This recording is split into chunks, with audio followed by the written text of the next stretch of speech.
else I can do.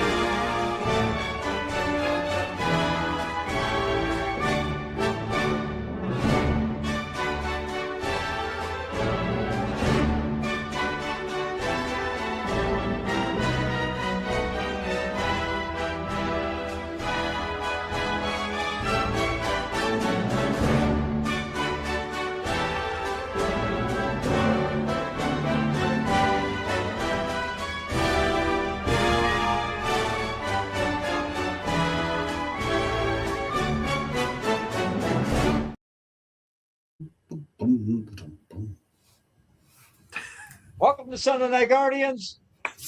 That is James Ella Fritz, the Fritz 330. That is Bill Petrello. 44. Bill, and I'm Roger First in Colorado Falls. And welcome to the show tonight. How you guys doing? What's going on? Who wants to go first? James, go ahead. Go ahead, Bill. You got all the energy right now. I think you're standing. Are you standing up? It is. We are getting hammered with rain. It is absolutely. Oh, really? Oh, here in Dayton, it is just we're getting crushed with rain. The weather radio already went off and declared for the next 2 hours a flash flood warning. It's nonstop, man. So, but it's been a good week. Got a lot of stuff done, and got a lot of things going on. But it's summertime, and we're on. Let's do it. Let's go. So yeah, it's been a great week. Got to watch a little bit of Guardians this week. Was starting a new job as well, but loving the schedule and loving the people. And work-life balance is important, so we can continue to follow our favorite team. Plus, across Major League Baseball. So, followed a little bit of high school this week as well, both softball and baseball. So, yeah, it was a solid week. And let's get started. Glad to be back this week. Nice. You know what? Today I had to clean out the old white Bullet minivan, the sports mobile. We go on our first travel journey, and I don't think it's been clean since the end of travel season last year, because just went right into football and wrestling, and we're back to baseball. But I had to clean it out, and it's just my God, the only clean spot in the whole van is where I sit, the captain's chair. The rest of it is just a disaster. I was at the Sergeant car wash for an hour vacuuming for an hour. Lucky it's free. I go there because that's free. I shouldn't plug them. They're not paying us. But I see you got the Italy shirt. You got the Italy jersey on. You're ready for World Cup. I was at Henry's soccer game this week. He's killing it, and I introduced him to World Cup. And I'm going to watch some World Cup with him because my Henry's a beast in soccer. He's just a beast. He is. He's good. He's excited for it. I'm excited. I'm frustrated that I ordered this like 6 months ago, thinking Italy was going to make it. I ordered it 6 months ago. I was ecstatic. I'm like, I want the new uni. Let's go. I mean, I got a US one too, but I wanted the Italian one. And then for the third straight World Cup, they didn't make it. God, that just. But the blue looks so good in this room here. If I just had to wear it, it's pretty. Yeah, it's a pretty jersey. I want to get World Cup. It's fun stuff, man. Oh yeah. All right, let's get on with the show. Here we got the week started out tremendously. We went there into that hellhole, the Bronx, and if I go to you go to the Bronx in June and take 2 or 3, I'm okay with that, no matter how it happened. I don't want to nitpick it. But what a great series! They played great on the. They go on the road after what they did here at home, and it's just like they're 2 different ball clubs, man. To me, there's 2 different baseball teams. There's the road Guardians, and there's the home Guardians. And the good thing about that is if you win on the road in the playoffs, you got a hell of a chance in the playoffs if you can win on the road. You better play 500 at home. So what do you guys take from the Yankees? James, go first. Well, I feel it was a good bounce back. Yeah, a good bounce back after, losing 2 out of 3 to Boston to close the homestand. 9 runs in the first game, 5 runs in the 5th game. Didn't we go, like a week without even I think we scored four runs on Sunday, May 31st, but then we had a long stretch where we couldn't even get over 3 runs or better. So finally broke out of our offensive slump a little bit. And who loves hitting in the Bronx? Mr. Jose Ramirez. So finally we got to see him starting to hit. The calendar turns to June, and he's really starting to hit. And he loves hitting in that park. You know what he reminds me of is, remember when Manny Ramirez would hit there? Seemed like that's just one of those ballparks. Seemed to play well at. Yes. And I don't know if it's because it's the big stage or what, but Jose had a hell of a series. So, seems to like to hit there too. So, yeah, good to get out of anytime you can get out of New York with a series win, no matter what time of year it is. It's important for laying the groundwork. Yeah, you're right. Playoffs. And had a chance to take all 3 too. I mean, really, they were the third game. They were in that game. I mean, it was just a well pitched game, really. And Carlos Rodon. We could have had all 3. That would have been great. All 3 would have been one. I mean, that would have been icing on the cake after the Nationals and the Red Sox debacle at home. That would have been great to say, man, we got 3 in a row. And but I tell you, it's going to be interesting to watch those Yankees here without Judge for a while. Who knows what's going to happen there, man? That's an injury. That's kind of like that Hammett bone that Hosey broke in, was it 2017? The playoff run, because we missed him. Right? I think it was 2017. Because he swings with such power, even if he feels better, it's still going to be painful. Right. So this could be a tough thing for the Yankees to overcome. So it'll be interesting to see what happens for them. But, for us, I was ecstatic taking 2 or 3, and then we fly to Texas. Ooh, hey, look, lights going on and off there. Yep. You got rain there too? I don't think so. Let me double check, because I did hear the dog was barking. Some rumbling of thunder. And it's not even Brown season. Don't say that word on here. Don't say that word on here. Oh, the dirty B word. Oh, Casey's in. It's supposed to be clear outside right now, so I don't know what the hell's going on. Really? That's kind of strange, man. I'm a bad host. I'm just new at this. Usually I just sit and drink beer and yell a lot on Wednesday nights on podcasts. But tonight we got a special guest. Tonight's a special show. We don't have our usual second half. Tonight we have a special guest. We'll introduce him. We're ready to bring him in. I think he's in the room, but he's just on mic. I'll find out. But let's get on to it real quick. Let's run through this real quick. And I feel like, you know what? Just for the Rangers, we went down there and they feel like this team feels like they played at a level of competition. And for me, the Rangers are a ball club just like us. 2 tight games, and then the third one, the rubber match, is a toss-up. Somebody's going to blow the other team out. One or the other team's going to win 10-1 or 10-0. And we're pretty evenly, that's the way it'll go with the teams like the Rangers and the Guardians, where they're at. They just won 3 in a row. This is the 4th series in a row that they won. So they're kind of hot. We caught them I would have loved to catch them 2 weeks ago, but we caught them when they're playing good baseball. Did you watch some of this weekend? I listened. Didn't watch it, just listened. Did you? Oh, okay. Yeah, I missed it today, but I went back and I looked through the box score and saw Cantillo got shelled. The only disappointment I had was seeing Austin Hedges pitch. Went 2 innings. I missed it. He pitched 2. So if there's anything I want to go back and watch, I at least want to go watch Hedgie on the mound. You want to hear my notes for today's game? Austin. Go ahead. I looked up Austin Hedges was pitching. Pretty short. DeGrom only needed 1 run, and I deleted all any notes I was taking during the game today. Once I saw Hedgie out there, that was enough that was all I needed. No more to talk about. That's what today was. Brutal. But you know what? Our guest is in the room. You guys got anything before we get to? I'm excited. We can talk some. This is going to be college baseball. Good baseball, man. He looks like he's ready now. He's getting. Let's talk college baseball. I'm going to make a hot what's that? take. I think college baseball right now, as it is more Right now, we exciting got than the two teams in NCAA the basketball World tournament. Series. Like the College World Series, you got the Mountaineers. You got two teams that never been in the baseball. Where they play in Utah or somewhere? Utah, right? No, they're in Dakotas. Where's the World Champ? It's played Omaha. Omaha. No, Omaha, Nebraska. It's in Nebraska. Omaha. Nebraska. That was close. It has been. Geography I'm telling isn't you, a strong suit with math. the All right, D1. let's get. Go for it. What's that? Go ahead. Get him in.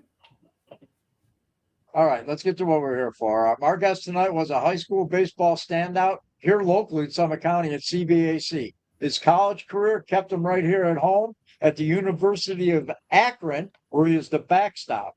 And that led him into an awesome baseball career, beginning in Akron with the Rubber Ducks, to a collegiate ranks with stops at Shawnee University, Waldorf University, and now in New Mexico, where he's helped, listen to this, under his guidance, since he's been there, the roster completely transformed its offense and run production metrics, breaking school single season program records for home runs with 57, walks with 272. His slugging percentage is up, and on base percentage is 445 since he's been there.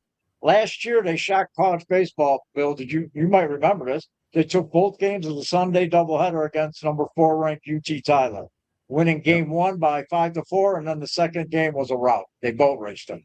And it marked the first time the entire season that the highly ranked Patriots had swept in a doubleheader. We got a baseball guy on tonight. I was going to have him on Dog Chug, or, I've known him. I talked to him for 4 or 5 years now. And I was like, I can't have a guy like this quality on the Dog Chug. That's ridiculous. So sit tight. We're going to hear all about it. A hometown boy from beautiful Cuy Falls right here. I want to find out if he was a Cuy Falls Little League yard goat at one point in his career. Please welcome. Go ahead, clap at home if you want. Let's bring in the Eastern New Mexico University Greyhounds. I love the Greyhounds. I want a hat, coach. I want a hat. Pitching coach, assistant head coach, and recruiting coordinator, Coach Casey Claflin. I got to do both here. I'm doing double duty. Coach, how you All doing, right, man? KC. I'm good, man. I'm good. That was something. That was an awesome intro. That was huge. That was awesome. Oh yeah, it was. I figured, we're going to give you an intro that if you remember anything from the podcast, you said they gave me a hell of an intro. Oh yeah, baby. Oh yeah. Hey, Awesome. this is my partners. That's Bill Petrog, and that's James up top. Bill's on the bottom. This is Coach Casey. Let's talk some baseball, guys. Yeah. No, I just thanks for having me on. And it's funny. I met Roger through Twitter. I think about 6 or 8 years ago now. It's been quite a bit, and it was about. You're still friends? Yeah, still friends. Yeah, still. And but it was about talking about some stuff at Little League's Cuy Falls Little League North Complex, and something about one of the dads I played with, and or I played with his son, and he tweeted something out, and I said something about it, and Roger liked it and said, "Oh yeah, it's still there," or something like that, and then it's just been again 6 or 7 years, whatever it is, about talking Northeast Ohio stuff, and so yeah, it's been fun, man. Yes, man. It's been quite a while, man. And I know you played on the North. You played North Little League, right? So I played South and North. You played South. That was right down. You played down at the end of my street here at Portage Trail Park. I live right down the street from it. So I grew up. I played at Portage Trail. I played at those fields, and then when I was 10, my dad moved me to the North League. At that time it was just a little better structure. And so my dad wanted me to play there. And so we played there for my last year in the Little League. And then once after that year was over, that was actually my last official year playing with Little League. And then I started playing child ball and park and rec at the same time. So. Oh, excellent, man. Excellent. It's kind of the path we took. The Little League, South League fell apart. It was run pretty well by the current head coach at Cuy Falls High School right now. Okay. Tompkins. He ran the Little League South down there. His kid's the catcher on the varsity team. Okay. And Dawson's the same age, a year younger. So when we went through it, it was great. It fell apart. So we went up north, and north is tremendous up there. Right now, Jack plays in the CFABA. My Russell football player catcher. So anyway, man, let's let these guys jump in it's great to have you, man. I know they got a bunch of questions. We're going to ask you a bunch of stuff, and we'll cover it all, man. We'll dig into it. Go ahead, guys. Whoever wants. Go ahead, Bill. Okay. Go ahead. So Bill. thanks for coming on. So my first question to you is talk a little bit about your Division I baseball experience as a player. Yeah. Right. So that like from a standpoint of a couple of things, right? Like number one, roughly how many hours a week did you work off season versus in season? Right. Okay. Number two, how did workouts go? How did your eating go? I mean, for anyone who's watching this and is interested in whether it's D1, D2, or D3, give them a little bit of a feel for what it's like when you're in season and also when you're out of season. For sure. So I'll put my answer even in more context. So I was talking with Akron in a high school. And again, recruiting now is way different than it was 10 years ago, but I was talking to them. I get hurt my senior year, so everything I basically had kind of goes away.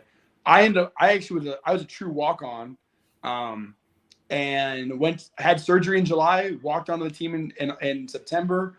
Was there for 2 years, and I was on a team they dropped back in 2015.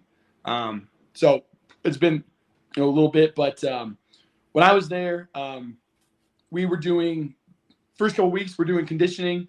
So we're doing conditioning afternoon. We couldn't do team practices yet. We couldn't do individual practice yet. So you can't at that time with Division I, you weren't allowed to start team practices until like second or third week into September. So all Division I had to start at the same time, and they all have to end at the same time as well too. That way it's kept fair as best as possible. So we were doing condition 3 to 4 days a week. And then we started team practice. Once we started team practice, it was 6 a.m. lifting Monday, Wednesday, Friday, and then followed by practice Monday through Friday, probably around 2:30 to 5:30 every day. And then you had study tables. You had that certain amount of hours that we had to go to every week and check in and check out and stuff. And then, so yeah, we would basically do that up until our Fall World Series, probably around second, third week of October, somewhere in there, maybe like October 23rd, 24th. So then once we finished our Fall World Series, then we went into individuals. So our individuals are going to be about hour sessions, about 3 to 4 days a week. And at that point we were lifting, I want to say we might have still been lifting 3 days a week, maybe 4 days a week at 6 a.m. In the weight room at the field house. So, and then my second year, I remember we changed it. We started lifting in the afternoons at like 1, and then we go right to practice. That was a little different. But then in the fall, you're talking 3 to 4 hours of weights a week. You're talking 15 hours or so of practice, maybe a meeting here and there too. But we were about, I don't know, 20 hours, probably about 20 hours in scheduled work every week in the fall, besides, and just baseball and weightlifting. We're in 20 hours a week at least. And then that doesn't count any extra time. That doesn't count any extra workouts, anything like that. So in the fall, we got 20 hours. And then in season at Akron, we were going the first, we get back that first month and a half, we're getting ready. We made a joke about it with Coach Remblack at the time. Was he got the schedule of what you could do and how many days you can get, how many hours you can get. And if it's 6 days and 40 hours of practice or whatever it was, we were going to get 39.9 hours, right? He was going to, be to the T. So you have to have so many hours of time off and in between stuff. So, and then you have to juggle that with also being inside at the field house. So you're managing, golf, football, track, softball, rifle, like all these other sports you have to juggle. So like there were days we had team practice at 7 a.m. till 10 or 11. And then there were days we practiced at 8 p.m. to midnight at Akron. That was crazy. I remember that. I remember times where we were doing practice in January where we would be there at Friday night till about 1 o'clock or 2 o'clock in the morning because of the timing. And we would just leave everything at the, in the middle of the field house on the football field there, and just leave it. And then like, all right, cool. We'll see you guys tomorrow back at 9 a.m. And then that was it. So we were going 6 days a week at that point.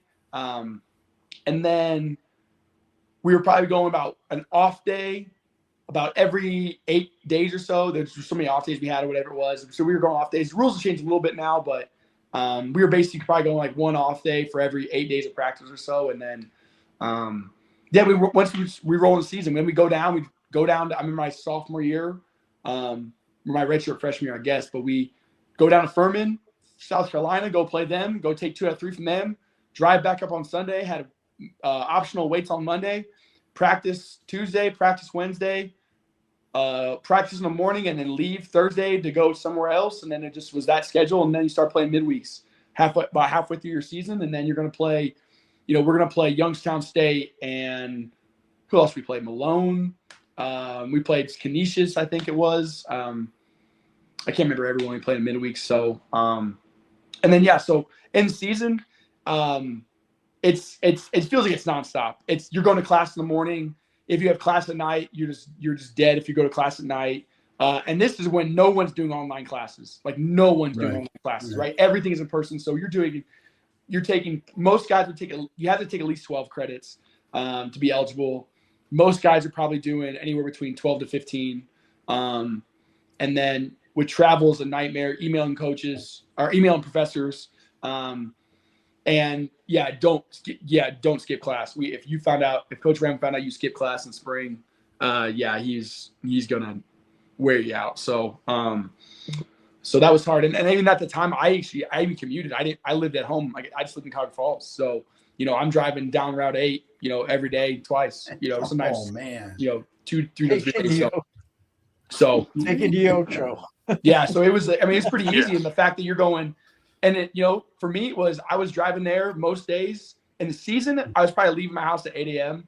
But in the fall, I would leave my house at 5:20, 5:30, and I didn't get home till 7 or 8 o'clock at night. So traffic was always pretty light when you're you're on campus in the locker room or whatever for 13 hours. So it's a full-time commitment. There is no way to be in college athletics at all. I don't care. 20 years ago, 10 years ago, right now, don't matter. It's full buy-in. So, with my experience there and, obviously, I really loved it. And it was really cool to be obviously a hometown guy and be able to play. And, unfortunately my redshirt freshman year, I didn't play at all. I was there on a team and kind of just waiting for my shot. And then, they dropped baseball. So then I had to go find a new place. And that's where I went to Shawnee State and played there for 2 years and graduated from there, was academic All-American. And then, that's kind of history from there. So, overall, you're looking at in season. It's, I don't know, if you ended up all the time on the road and traveling to hotels. It's 60 hours plus. Literally in bus ride just to go to Miami, Ohio. Like you're talking 4 hours on the bus. You're talking 3 games. You're talking BP before games, meals, everything else. Like it's all weekend. You're doing homework at 9 o'clock at night, and on your at the hotel and then, like I said, then Mondays we were lifting in the mornings. We had an off day, and then you're basically just doing all your homework on your off day as best you possibly can. And then Monday, Tuesday, Wednesday back at it. So that's crazy. So baseball's a commitment. Just even we're getting ready to go to Michigan, and that's a commitment. But man, that's awesome. Hey, James, jump in. Let's go back and forth. Yeah, Coach. Coach. Got a question for you. You're talking about all the time commitment. What about youth sports? Taking it back to baseball, and the way kids are taught launch angle, the way pitchers are concentrating on velocity. Yeah. What do you see from a youth standpoint as far as other things that do you feel that maybe shouldn't be taught, or is there some things maybe that are missing that you were taught in this era of baseball? And then also, is there such thing as too much baseball at some of these age levels? Yeah. So I'll go back to, try to answer the first part as concise as I can. So even for us offensively, like launch angle has always been a thing, right? The idea of how we talk about it now, we calculate it now is a little different, but the idea of understanding what launch angle is, like, it's always been there. Like my dad, I grew up as an old school baseball as you can get kind of thing. And the idea of hitting the ball in the air was still always a good thing. Like pull side balls in the air are really good things. At the same point, it's not everything. And you need to learn how to drive the ball through the middle of the field. And what that looks like at a youth level and younger and everything else, and then how it trickles up and everything else. So, and with arm strength, you know, my dad was one of the biggest things. Was I started long tossing when I was probably about, I don't know, 10, 11 years old. So my dad trained me to throw hard and with velo, without training me to throw hard with velo, because I go back to doing it the right way. And so I started doing arm care probably when I was about 11. And so I was doing a lot of stuff at home. That again, just you wouldn't think. It wasn't because I was just weightlifting. It was the fact of my dad turned everything we did into the idea of being arm care, like doing, you know, playing at the, you know, doing, you know, playing at the playground was arm care. If I'm doing, my dad would just all of a sudden randomly tell me to hang on the bar for as long as I could, which is just doing a shoulder hang, which is again one of the best things you can do to strengthen, you know, your lat through the back of your shoulder. And so just random things that I had no idea. And then, you know, days later, like I kind of now I realize it. So, and so, you know, in terms of like, you know, teaching launching and what it looks like. And, you know, I think my biggest thing with youth sports, I go back to, you know, you can pinpoint it at velo or launch angle. But for me, I just think everyone is so lost in what they're actually should be trying to coach. I'm watching 8-year-olds bunt and coach pitch, and I don't have any hair on top, and I want to rip it all out. Right. So it's like, I'm doing, you know, I do my own, you know, lessons with kids and stuff on the side. And, you know, I'm kind of hearing some of the stuff they talk about, and I'm like, yeah, that's ridiculous. And they kind of ask, you know, they're not even, you know, we'll say they're not baseball people, and they ask my opinion on some stuff, and I'm, you know, and I'm like, yeah, dude, like how I train kids is, I would argue it's very different maybe than what a lot of people are seeing right now in lessons and whatnot, and how you train balancing, how you're trying to teach I would say like the organism itself, right? The player, and how you're trying to train your central nervous system. I would say how I think it should be done. I think it's different than a lot of guys. I think what you're trying to focus on.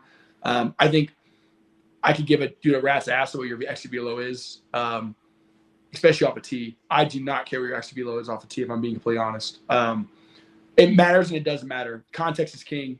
And I think a lot of coaches in general are training the wrong way.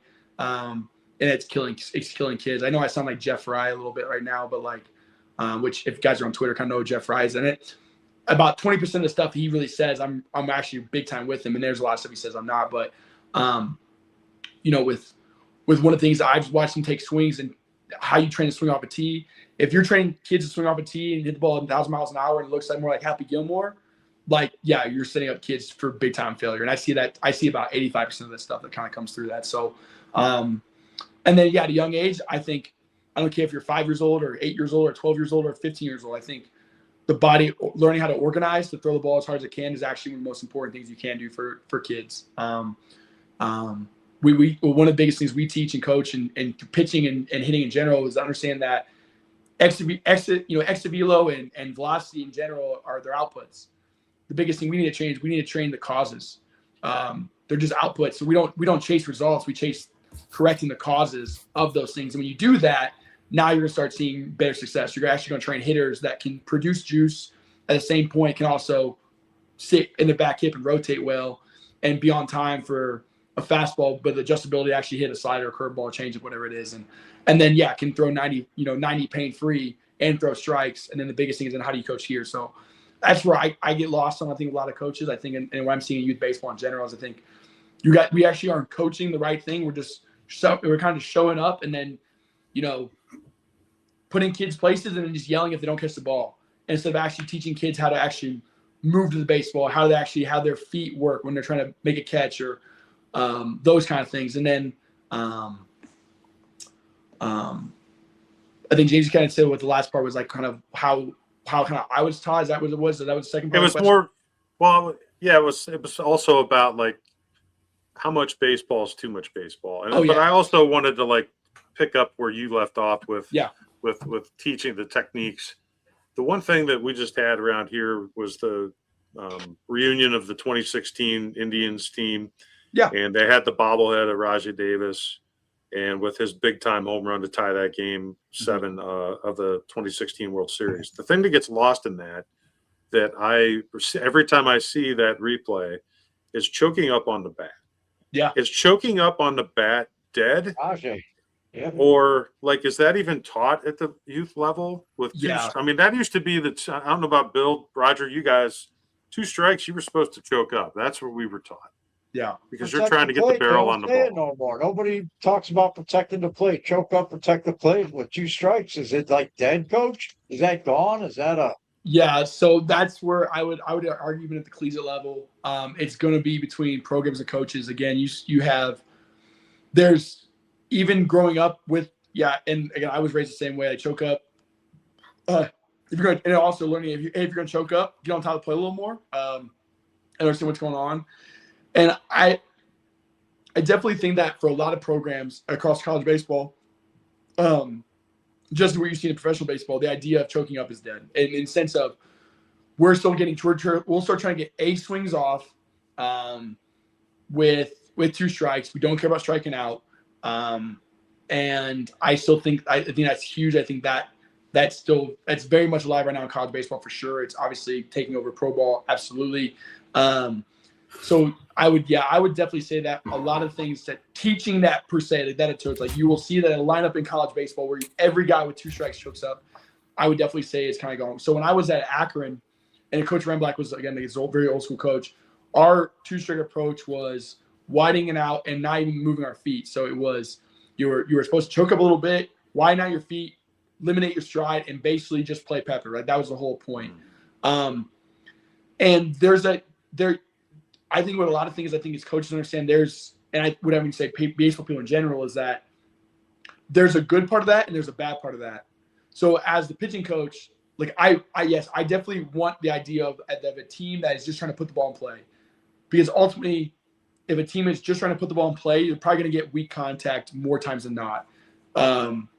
And so, yes, if I see a lineup of a bunch of guys with 2 strikes is just trying to kind of poke it, choke and poke it, I can adjust game planning, pitching to that is obviously best my guy can execute. So, because at the end of the day, again, ground balls for the most part at our level are going to be outs 9 out of 10 times, like they should be, right? And then that's where you start adjusting the shifts and things like that, and teaching our guys to read swings. And so, I would say for the most part, I think that the idea of a 2-strike choke up, really crowd the plate, kind of protect it, is completely removed from a lot of guys' programs. And I think a lot of programs also still adapt that very hard, where it's never going to go away. And then it's kind of then finding guys that are kind of in that balance where it's, hey, some guys are still going to do this, some guys aren't going to do this. I think it goes back to coaching guys based off their own strengths. I think there's some guys that definitely should choke and poke for sure with 2 strikes. Absolutely. I think there's guys in certain situations with a guy on third base with 2 outs or with less than 2 outs with infield back. I don't care if it's a 3-hole hitter. Good hitters are going to learn how to choke and poke a little bit too, right? So it's not just I think the biggest struggle in coaching in general is not making a cookie cutter ideology. Say a 2-strike choke and poke and kind of doing that, but with also then training guys also what they can and can't do. I think that's where the ebbs and flows of coaching of what some guys can, because again, look at a guy like Manny Ramirez, greatest, maybe arguably the greatest right-handed hitter of all time, with 2 strikes, never choked up. There's a balance of understanding him and Kenny Lofton, right? Or even someone like Ken Griffey Jr., who early in his career choked up with 2 strikes. Towards the later part of his career, didn't choke up. And then it's looking at where some of those guys are at and what they can and can't do. But then you have Barry Bonds, who's arguably I would argue the greatest offensive player of all time, choked up no matter what. He turned that 34-inch, 35-inch bat into a 33-inch bat with a big giant barrel and still on a plate. So he said, yeah, dude, I dare you to throw it inside. So it's just understanding there's intent, there's hitting approaches, and I think that's where the coaching needs to be there and understanding what guys should do in certain counts and situations. So, well, James, that was a good question, because one of the things I was going to ask you, Coach, was, we put such an emphasis, like I grew up in the 70s and 80s. So for me, the emphasis was batting average, and then it kind of morphed into on base percentage, right? And now it's morphing into slugging percentage and the slash numbers, right? Yep. If you go back and look at like 1986, the top hitters were like from 380 to 360. Yeah. The top 10, the first 60 games. If you look at the first 60 games here, you have Brandon Marsh, you have Lopez, you have Young Ho Lee, and then Yandy Diaz at between 330 and 320, right? So this idea of hitting for average seems to just be gone. And in fact, a lot of, you hear a lot of the announcers even say, hitting for average is not the big thing anymore. Now we're looking for, slugging percentage and everything else. So how many of your, the kids that are coming into your program, is it something that you have to kind of, I don't want to say redefine, but almost rewire their thought process with that? How does that work if you have you have a couple kids that you have coming in that you really like and you want them to be focusing on what, your philosophy is? How do you work that through? Yeah, that's a great question. I think so in two ways. One, understanding that high school kids and your transfers, and I would say this, actually your high school kids, your JUCO, your junior college players, and your 4-year transfers are all going to be somewhat different, right? Because we have high school kids that come in and hit 600 in high school, right? And they get on campus, and then we go scrimmaging, and they maybe saw 88, maybe, and I'm saying some decent guys. Maybe they saw one guy 88, 90, and they faced that kid, once or twice, a year or whatever it was.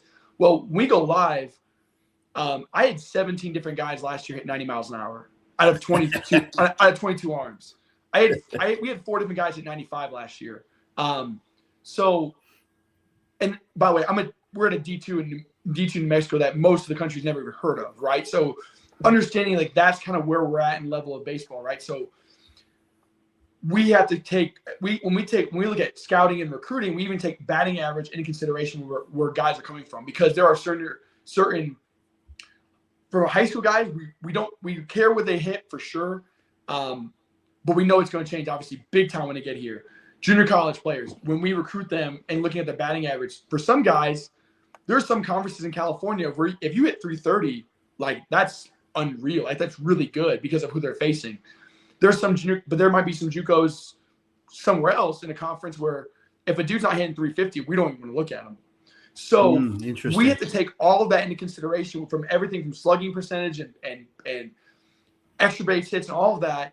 So we look at all that stuff first from a scouting percentage. Then we say, okay, cool. Then we recruit those guys based upon what we think of going after. And I'll be honest, we go after D1 fringe guys. That's who we go after. Guys who are right on the cusp of D1 dudes who that on a given year, if everything lines up, they probably maybe should be Division I, but maybe they're 5'9", not 5'11". Maybe they throw 88 from the outfield, not 94. Those kind of things, right? But the swing works and everything else. And so we kind of get an idea of, when we recruit guys, what they can and can't maybe do already. Now the hard thing for us is, like you said, not putting them in a box. That's the worst thing we can ever try to do, is put a player in a box. Hey, you're 5'7", you can't hit the ball over the fence. Well, that's not true. And what does that look like? And what is extra base hits and what is value? So we look at quality at Bs. So we look at the idea of what is someone's quality at B percentage? Because in baseball, again, you can get a broken bat single that, even down a broken bat hit over the first baseman's head that hits a rock and jumps foul and get a double out of it if you got speed. And you can hit a ball 100 miles an hour at the shortstop. It's a line out, right? So in one guy's books, that's one guy's he's 1 for 1 with a double. And the other guy's book, he's 0 for 1 with a line out. Well, you don't teach your kids to try to go broken bat singles. You try to teach your kids to hit the ball, hard somewhere, right? So we have to take into account with batting average and understanding and that's where we look at quality of bats, right? If I hit a line drive 100 miles an hour at the shortstop, I did my job. He caught it. Great, cool, no worries. So from a fall standpoint, especially development, we take batting averages and quality B. So we'll have 90. Well, our everyday guys are going to get, say, 80 at bats, 80 plate appearances in the fall. And let's say they had 60% quality ABs. That's walks, hit by pitches, base hits. That's hard hit balls in play. That's at bats that lasted more than 9 pitches. things like that. And we take all that in consideration and then saying, okay, hey, so-and-so might only hit 220 in his batting average, but his quality AB percentage is actually above 65%, that's outstanding. So that's how we have to measure in our fall and scouting of looking at what guys are actually doing. To put everything in context, because are they doing things the right way? And then hopefully that those at bats line out, because you can't do anything at bats. I mean, how many times you guys hit a ball in the screws and you're like, well, you can't do anything better than that. Well, again, in baseball, and unfortunately, I'm kind of in this boat. I think batting average is a flawed stat, right? Because, again, just for the example I just used, right? A broken bat single that bloops over that is a base hit. I'm 1 for 1. I'm batting 1,000. Where if I hit a ball 100 miles an hour on the screws, it's nothing. And where in baseball is designed for pitchers to be successful. I think that's where if we understand where, from the metric side of offense, we have to understand that baseball by its pure design was designed for pitchers to be the best player on their teams, to have the most success. And because it's me versus the guy in the box, but it's that guy in the box versus me and my 7 other buddies, right? My 8 other buddies, the catcher. So the game for baseball is designed for pitchers to be successful. So understanding that if a result, like I said, a line drive to the shortstop that's an out goes against the hitter, in the books batting average, then we need to be able to take that in the context of what it actually looks like. And so that's where I think batting average is a flawed stat. Not saying that if you're hitting 500, you're doing something wrong. Obviously, that's fantastic. But you have to look at the whole scope of what's going on in the at-bats. Again, I'll use the example. So before I got to Eastern, one of our outfielders ended up being all conference that year in the spring. In the fall, he only hit like 130. And he lined out like every other at bat, it felt like. And even early on in the season, he lined out. And our head coach was like, hey, LT, hey, just keep doing your thing. He's like, yeah, I'm good. It's baseball. It's going to happen.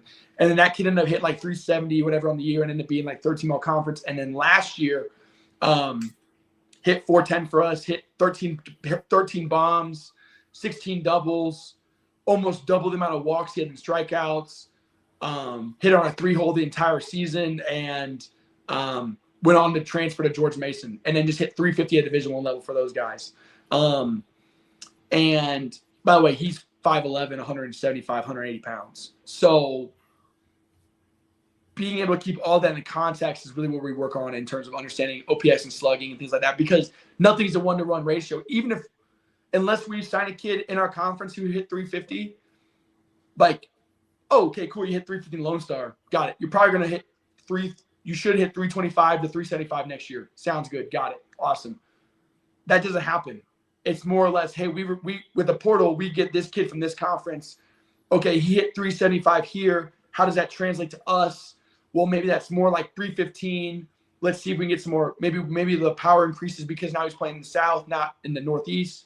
So we look at all those things because we are at 4,000 feet elevation, so the ball can fly a little different down here too. So you are that high? Oh wow. Yeah. So, but we're also in the high plane. So some days the ball jets out to left field. Some days we already play in a big ballpark anyway. So then some days it's definitely a pitcher's place. So we really have to try to keep everything in context with metrics because, yes, do I want guys to get the ball over someone's head? For sure. Absolutely. We preach doing damage from pitch one. That doesn't just mean we're trying to sell out and just hit fastballs to the pull side all the time. It means you're just trying to be on time and catch barrels out in front. When you catch barrels out in front, going uphill, good things are going to happen. So, but that doesn't mean that just every ball is hit to the pull side. So, yeah, I think the poster child that you're kind of talking about that I'm kind of thinking about right now, sorry, Roger, is one of the players I enjoy watching play that's not really doesn't fit with the times is Luis Arraez. Mm-hmm. You know, he was with the Twins. He's hitting over 300. He kind of reminds you of a Rod Carew type mold where he's average with no power. And he's been moved, I think 3 times now. He went from the Twins, I think, to the Padres. Now he's with the Giants. Mm-hmm. He's batting 324, but he's only got 2 home runs. And you think about the Guardians and the stockpile of middle infielders they had. And, now I'm starting to think about this being Quan's year for his contract. Do you think the guards should be careful not to overvalue Quan? Is that the way we should be looking at, as much as we love to keep our guys here and want to play in Cleveland? Do we have to be careful with that, with Quan's style of play? The biggest thing, and Bill, to kind of answer really your question with it, like, for me, the most underrated, and I know this sounds stupid. This sounds stupid, but to me, the most underrated metric in baseball is, can you score runs? Like, that's it. Like, run production is, and I know I say it's something being underrated because think about all the things we just talked about. We talk about slugging, we talk about OPS, we talk about batting average, and we never talk about RBIs or run production. Runs scored, runs batted in.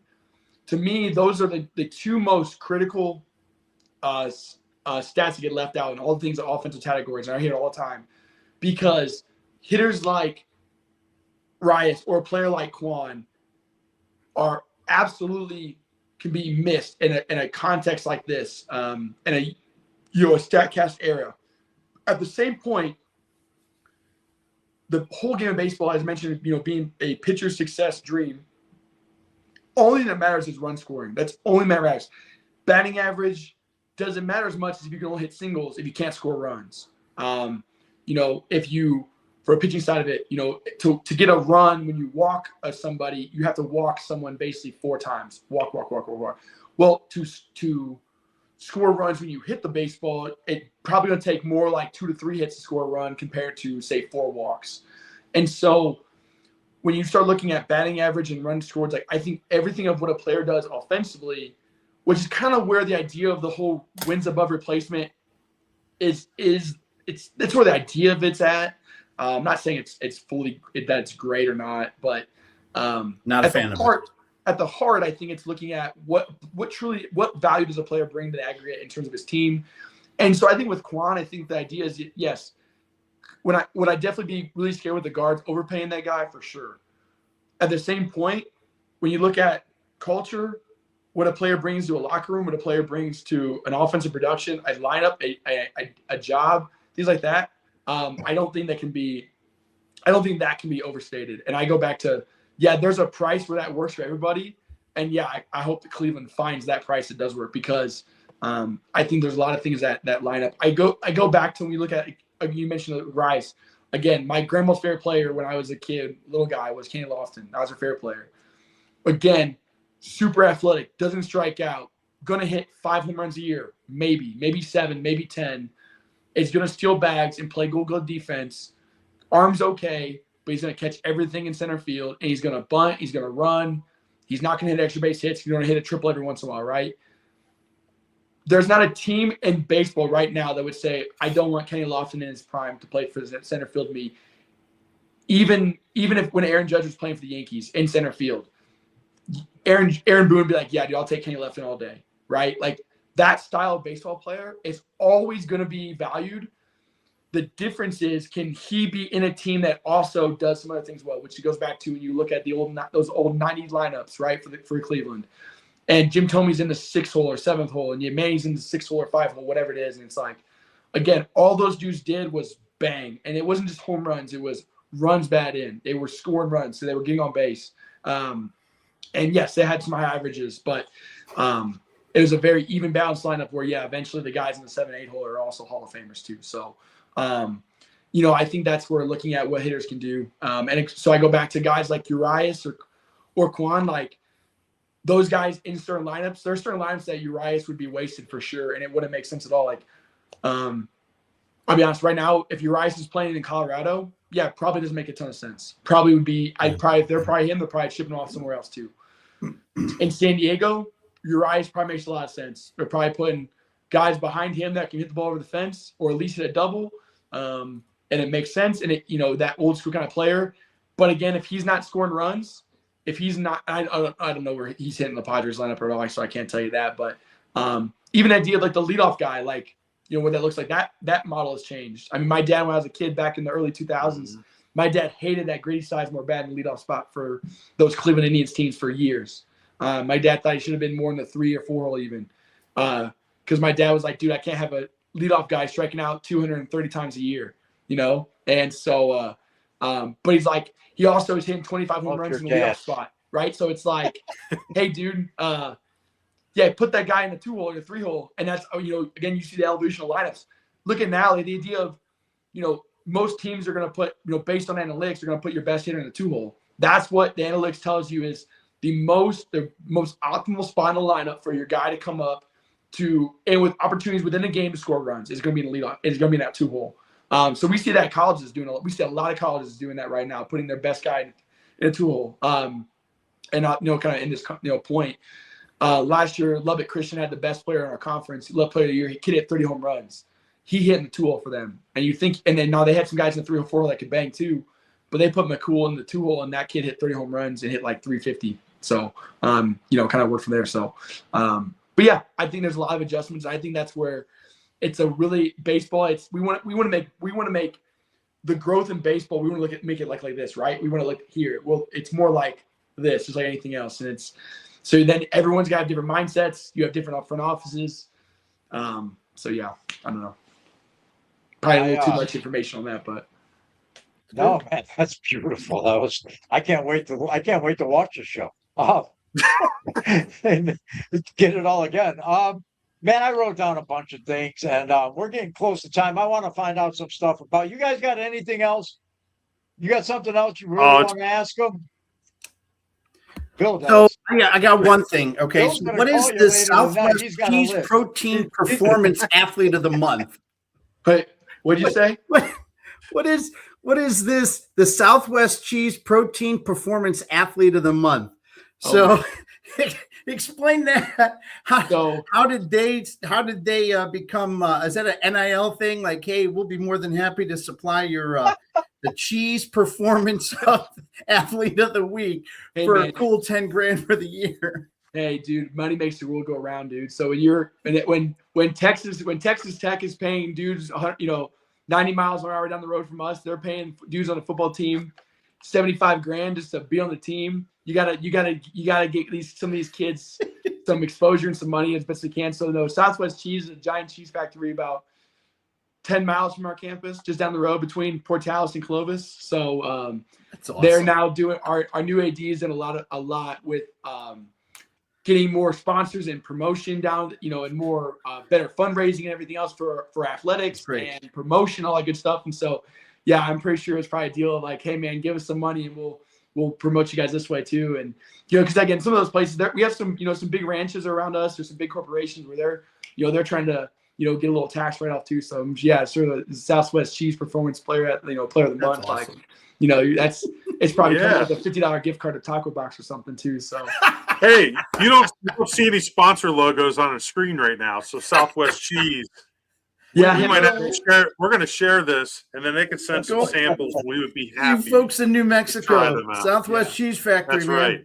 Oh, yeah. Hell yeah. Yeah, next to us we got Southwest Cheese and Hampton Farm Peanuts. So those are two big factories we have just right out of town. So you got to sell that during games, man. You got to sell that during games. Oh yeah. My gosh. Oh yeah. No, we have our sponsors now. We just got our liquor license last year. So football and basketball games you can buy Budweiser products. I think it is.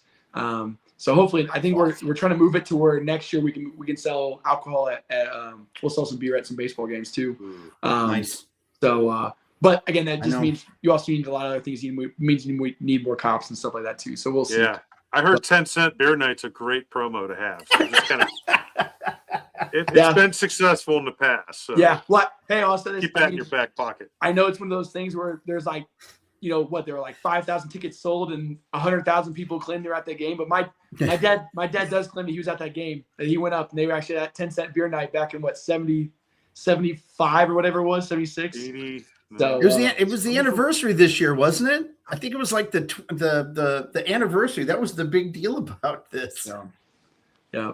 I heard it my entire life that I was actually there. So I'm like, well, Dad, I can't. That was 20 years before I was even thought of. So like, I don't know if you can even. I really can't do anything. But he says he was. So, but yeah.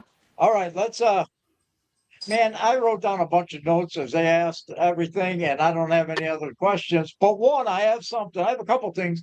I got to ask your opinion on this. You never know about my baseball career. I never really talked to you, about it. What do you think? You talked about putting players in a box. This is what happened to me on freshman year at St. Edward.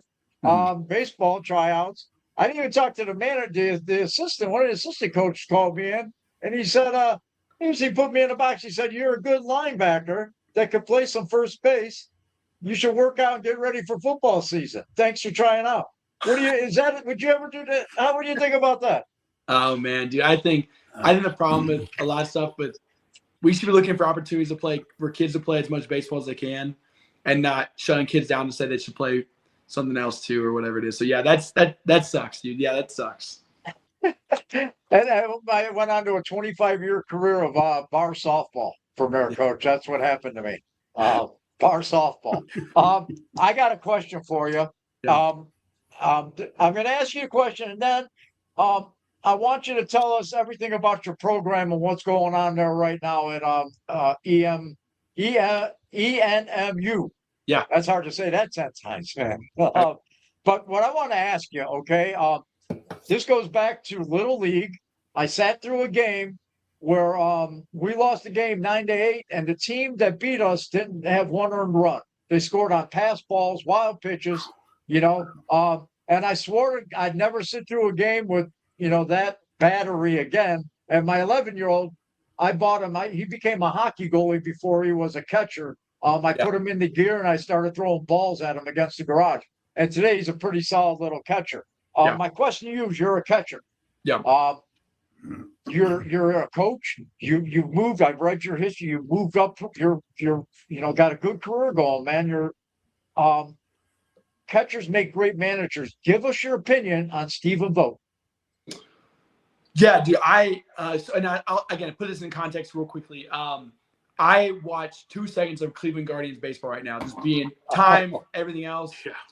Yeah. Okay. I don't have the money to pay for MLB TV, so I'm not watching a ton of games. I'm not watching the X and O's, what's he doing here, and this guy in this matchup, so I can't see on that.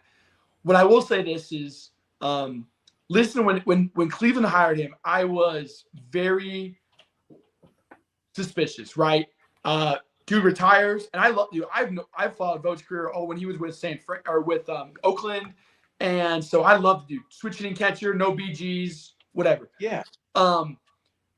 When he got hired, retires, is like in the front office for the A's for like 1 year or something, as an assistant consultant type deal, and then he gets the manager job at Cleveland or whatever it was. I was very suspicious. I'm like, okay, cool. And also thinking like, okay, cool. Cleveland hired somebody that they can control. Like, that was my first thought. But watching him over the last couple of years, I think where he has nailed it is, one, understanding culture. I think that dude was a great locker room guy in his career. Just listen to other guys talk about him. But the idea of, I think he understands that if you do not have the locker room, if you do not have the culture, like, you aren't going to do anything. And that is a very hotbed thing right now, especially within college baseball in general. And but it's always been with professional baseball more than anything else, because it's a whole different thing. And so I think in that aspect he has completely nailed it. I think from the organization of who they won and who they don't want, I don't know. I can't speak on that too much. I think overall the fact that he's producing a winning team in Cleveland. But again, going back to, they're not signing anybody in free agency. It's all a bunch of guys we drafted. It's a lot of young dudes, a lot of young arms. They're not making big splash hits. I mean, they signed the Patrick Bailey, and that was like, wow, that's one of the biggest things we've done the last 4 years. If you look at it in context of 10 years ago, we had Lindor and all those guys who were paying Mike Napoli and Edwin Encarnacion and all these different guys to come in and play. And we're making the Andrew Miller type trades. I think overall, man, I think he's done a fantastic job. And like I said, I can't speak on this year. I haven't watched much. And but I didn't mean to put you on the spot. I think I was just kind of going into my son Jack just knows the game of baseball from playing the catcher position. Yeah. You know, as a catcher, becoming a manager and moving up just boom, right into a manager job. For sure. It goes back to the position. I really believe that some of the greatest managers in baseball history, well, they're all catchers. are catchers. They're all catchers. You know, Joe Torre, like his big brother. Yeah, you know? and I think that's where we talk with our guys, and I was told that Shawnee and did everything else. Like your catcher's the third coach in the field, and so you watch the game from a different perspective. You see everything from a different perspective. You understand the battery aspect of a game better than any shortstop's going to understand. So I think that part of it's huge. You see the game in a whole different light. Obviously, it's what Girardi, dude, all these guys, and again, a lot of them are catchers and whatnot, and so I think it's always going to be there. Being a catcher has definitely helped me a lot in my career and coaching, and from evaluating from not just talent, anything else, but yeah, I think it's huge. I'm pretty biased, but yeah, I think signing a guy who was a catcher is from a managerial standpoint, I think it definitely gives a rank above anybody else. So, Roger, can I ask one thing? Well, yeah, go ahead, Bill. Yeah. Can I ask one thing? Okay, so, Coach, one of the things that I've been saying on this show for the past really 4 weeks has been, I think the women's softball is a part of this, but D1, D2, and D3, the entire tournament, has been so much better than the NCAA basketball tournament. And not just this year. This has been this way for a couple of years. I mean, like for you guys, Tampa won the national championship for D2. Yeah. And you look at some of the teams that made it into there, they were the 8th seed or the 6th seed, right? Mm-hmm. So these are not all your division. In fact, all your 1 seeds didn't make it into the final 4, correct? I don't think that was the case. I think it was 2 2s, a 3, and a 5. But my point is, when you are as a coach and you're trying to recruit kids like this, like you said, you're trying to go for those D1 kids that they would start for you, but they may come in for an inning in some game a little bit, in late in the season, right? Mm-hmm. What has been your opinion on what you've seen over the past couple of years for the NCAA Division 1, 2, and 3 baseball? Because we just had Denison. Denison lost their first game. I mean, this is a team that, in fact, it was East Texas Baptist that defeated them in the very first game, and East Texas, defeated Lynchburg, which is a really good program. Mm-hmm. Lynchburg is not a slough program, but it's just been so incredible to watch and to read about these teams. Mm-hmm. What has been your opinion on this? Yeah, so one, just for anyone listening too. So the way D1, D2, and D3 do regionals, right? Postseason are all different. So D2 and D3 are regionals, and postseason is based off your actual regions. So we have a region. It's us and the RMAC, the Rocky Mountain Athletic Conference. So what happens is when the season ends, they're going to take each region is going to take the top 6 teams from those regions and then put those guys in regions, split them up. Well, in D1, it doesn't happen over there, right? It's different. Right. In D3, it's going to happen over there. So D3 and D2 standings can get kind of misled a little bit in terms of good programs or not. For us, I would argue that the Lone Star is the best D2 conference in the country. Like where Tampa's at, it's a beast. It's really good baseball for sure. We only play conference games. We're going to have 4 teams battling out to be in the top 25 every year, all year. And then the top, and out of our conference of 14 teams, only 7 go to the postseason. And then from there, the top 4 teams, when you win postseason, those teams will go into the conference tournament. Of those teams, all of those teams will make a region because of how tough our region is. So the team goes, okay, well, the top 6, 4 of which are always going to be from our conference for the most part. And then those guys battle them out. And then that's when you had UT Tyler, right? When we split with them and they were 4th in the country, right? But, they didn't win our region. They won our regional and the super regional and go to the World Series. And then I think finished 4th or 3rd. So understanding that's where D3 and D2 or D2 and D3 are different than Division 1. Division 1 is all about your strength of schedule, the at-large stuff, and you have your SEC. So they're going to have 10 teams that make the national tournament. And obviously, big time that Vanderbilt didn't make the tournament in 20 years. LSU won the national championship last year and smoked everybody, and then this year they didn't make the national tournament.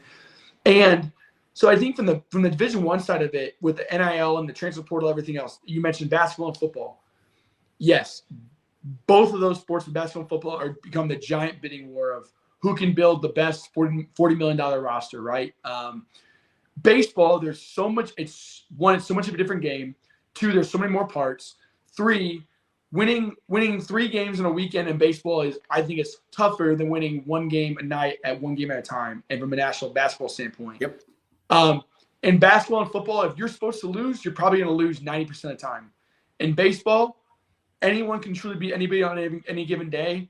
And so, yeah, when UCLA goes out there and loses game 1 to St. Mary's and then beats somebody and then loses right in number 2, and they have the kid that's probably going to be the first overall pick, they have probably 2 first rounders on their team in general, and they steamroll the Big Ten. And I think the Big Ten this year has been better than what it has been, and things like that. And I think we're understanding where baseball's at in general is baseball is getting older with the portal and all the waivers and everything else. Baseball is older, and you have these kids moving up and down constantly in and out. It's a lot of guys throwing pretty good. You have a lot of good stuff. You have really good quality hitters, and then understand the context of when Major League Baseball dropped levels right through minor league baseball, during COVID and then the draft. Well, what that means is that just means that there's better hitters in college baseball because they would be in professional. Years ago, they would have been in professional baseball. Now, in the last 4 years, they're not. So college baseball now is the most physical it ever has been across the board. And so because you have less guys being drafted, you have less guys, all these things come into play. And so I think when you can take that scope of it, looking at what's going on in Division I baseball with teams like, again, Troy being the last team basically almost get in the tournament and then goes and wins a super regional. Now is going to the World Series for the first time ever. Like, that's huge. Yeah. At the same point, again, we're continuing moving forward, I think, which is you're going to have mid-major Division I baseball, you're going to have Power 4 baseball doing different things. Because I know a couple of years ago, what was it? You had 4 SEC teams, you had 4 ACC teams, where everyone started getting scared because, again, it goes back to resources. LSU has more resources than most teams in the ASUN combined. Like, literally, probably have a bigger budget than every team in that conference combined. So, from a money standpoint. So that's where it's tough. And then baseball is great. It's because you can get a Little Rock to come out and win their conference tournament and then get hot.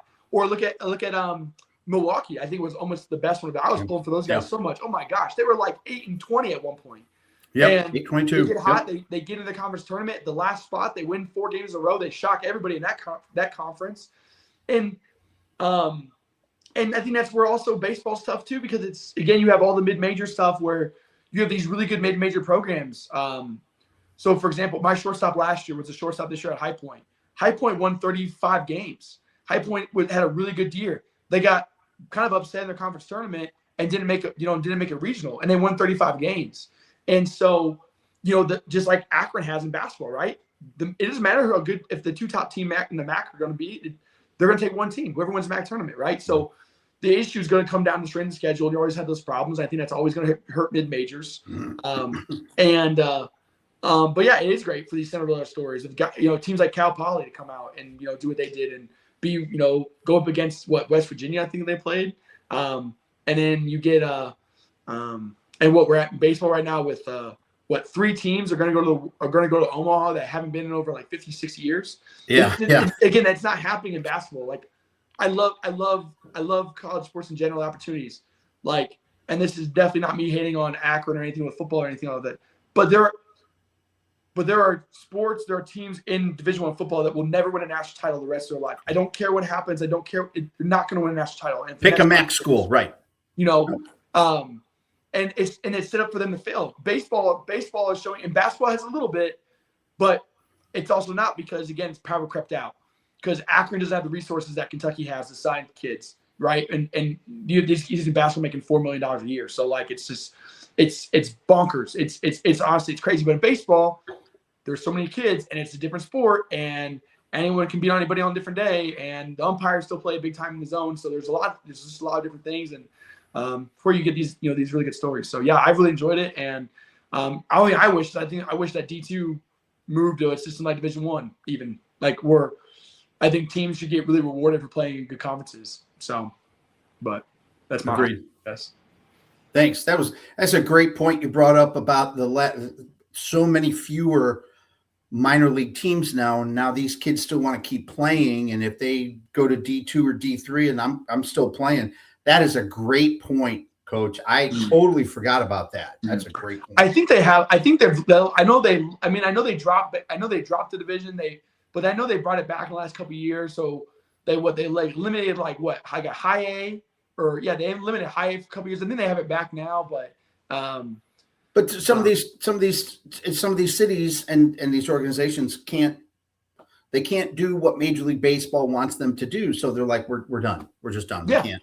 Yeah. We can't do it anymore. Yeah, for sure. And I think it's the same way. I mean, where it's like, it's funny you guys talking about the Yankees earlier, and I thought about this earlier too. Is like, I grew up like I hate the Yankees. I grew up with it. I don't like the Tigers. I hate the Tigers more than I hate the Yankees for sure. But but I'll tell you what though, after working in college athletics, I do have a love respect for the Yankees of the idea, like, you know what, their goal, and it truly is motto is World Series or bust. You cannot say that for what, more than half the organizations in Major League Baseball. Agreed. It's a business though. Again, the Pirates, being in Cleveland, and the Pirates 2 hours away in Pittsburgh. I mean, dude, they spend $30 million a year. They're going to probably finish somewhere near the bottom of the NL Central. Maybe every 10 years they win something, but they're not paying everybody. They're banking off their own draft picks, and then they fire their coach every 3 years. Like I think it's a terrible organization. It's like, so how can I be mad with the Yankees wanting to win and doing everything they can to win? I get it. It's the evil empire. I understand all that, but at the same point, you know what? I really appreciate that they actually want to win. I really do. And so and if you, unfortunately, the other part of college athletics, if you work in college athletics enough, you'll realize, man, there's some places that don't really care if you win or not. That's why I'm really happy about, being a place for us. Like, yeah, we do care. Like, and we're trying to really push a new chapter forward in Eastern New Mexico to be really competitive in the Lone Star. So I'm really excited to be a part of it. And it's why I'm working on my phone all day and night recruiting get these guys in for talent. So I want to win here. So. Love it. Awesome. All right. We're going to tell us about your program. Yeah. So tell us about the Greyhounds, and I want a hat. Tell me where to send the Yeah, money. I want exactly. a hat. They're awesome, man. Yeah. Me too. I got a massive hat collection. No, I definitely can hook you guys up. But for us, so we're about 10 minutes from the West Texas border. So when I say Eastern New Mexico, we literally Eastern New Mexico. Like I said, I mentioned a couple of times, we play in the Lone Star Conference, which is, I would say, arguably the best D2 conference in the country. It's Tyler, Angelo State, WT, Lubbock Christian, Permian Basin. Now we've added UT Dallas. You have Cameron in Oklahoma, Oklahoma Christian. You have some new teams like Sul Ross and UT Dallas, and now Texarkana is joining our conference as well too. And then you have Kingsville and St. Mary's and all these guys, and it's some really good baseball. It's a lot of fun. Weather's fantastic. For us, we ultimately, what we go after, we recruit a lot of blue-collar, self-motivated guys. Portales is a small country town, and with big open skies and sometimes some smelly fields a little bit. But we, at the end of the day, we get to compete in the best D2 conference in the country and trying to win here. Where, in the past, the history of Eastern New Mexico has been a very losing tradition. And last year we had our first winning season in like 10 years here at Eastern. And so this year, unfortunately, we had a lot of injuries with our position players. And so again, we try to get healthy, move forward. It's win 25, win 30 games, make postseason or bust. Like that's it. Like that's where our standard's at now. It's not about anything else. It's getting in and winning in this conference. And so it's a lot of fun, really competitive, like I mentioned before. But for us, we are very diverse. We have a lot of guys from California. We get guys from New Mexico. We get guys from Texas, guys from Oklahoma. We have international students. We have guys from Canada or Japan or Australia every year. Wow. We get guys from New York. So one of the things too, again, with kind of where we're at in the country, and in New Mexico, it can be tough to get some of the best talent even out in New Mexico, just because there's not actually too many opportunities. You actually only have New Mexico State, and you have some really good junior colleges. So we have to compete pretty hard for some of the guys, or in-state guys.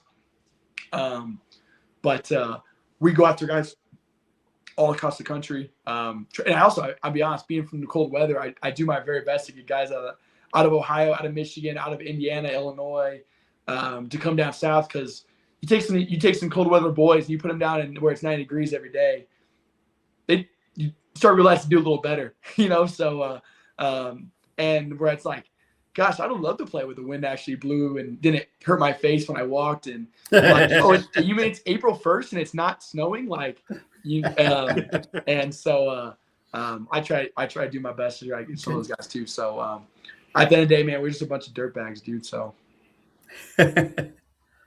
cool. Awesome. Thank you. Yes. All right, Coach, in closing, you know what? I'm going to send you the link. We're going to get you back in for the guards right around the playoffs. I'm going to send you the link to the show, and we'll keep you up to date on the guards. Listen to it while you're driving through the desert down there, and you can listen to us, and we'll keep you up to date on, and we'll get you back in here, man. And I'll tell you what, I got a hot tip for you. In 2 years, there's going to be a picture of Cuy Falls High School. You might want to send some guys out to take a look at. And you know what? I know you dreamed. You told me one day that what you hope to do someday is come back home and teach young kids how to play baseball.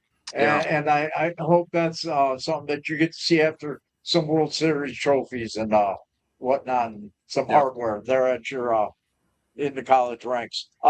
Thanks for joining us, Bill. Yeah. James, you got one last thing to thank the coach. We didn't talk much guard tonight, but hey, we beat the Yankees. We went 500 on a road trip. This is better. And that's all you got to do on the road is play 500 ball. And you'll, win at home and play 500 on the road, you'll be in the playoffs. So, as we all know, even though we're not talking Guardians, man, you can talk baseball all day long. It doesn't matter what team it is, what level. Baseball talk is baseball talk. Beautiful. So, it's a lot of fun. Yeah, thanks for coming on, Coach. No, absolutely. Thanks, Casey. Appreciate it, man. No, I really appreciate it. I want to thank everybody out there for watching. Tell your friends. And go Greyhounds and go Guardians. There you go. Good night. Yeah. Go Guards. There you go. There it is. You got to double.